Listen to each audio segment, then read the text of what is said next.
ఇక రీతూ చౌదరి గారు ఒక వీడియో పెట్టినారండి. ఆమె పెట్టినటువంటి వీడియో నేను మీకు చూపిస్తా, ఇలా గుర్తొస్తుందో. రీతూ చౌదరి, ఇక ఆమె నేను బెట్టింగ్ యాప్స్ ప్రమోషన్ చేసిన, నన్ను క్షమించండి, తెలిసి తెలియక చేసిందట. అక్క తెలిసి తెలియక చేసిందట. సంవత్సరం క్రితం చేసిన అంటది. సంవత్సరం క్రితం నువ్వు ఇన్ఫ్లుయెన్సర్, నీకు దాదాపు 1.2 million followers. 1.2 million followers Ritu చౌదరికి. ఆమె ఏం చెప్తుందో చూడు, నీగో ఆమె ఏం మాట్లాడుతుందో. హాయ్ గాయ్స్, నేను మీ రీతు చౌదరి.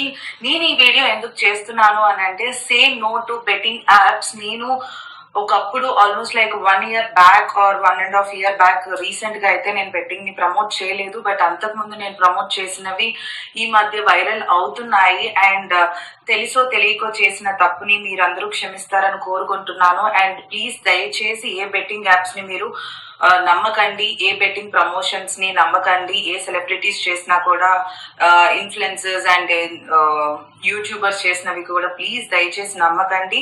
ఇప్పుడే మీ ఫోన్ లో ఏదైనా బెట్టింగ్ యాప్స్ ఏదైనా ఉంటే ప్లీజ్ డిలీట్ చేసుకోండి.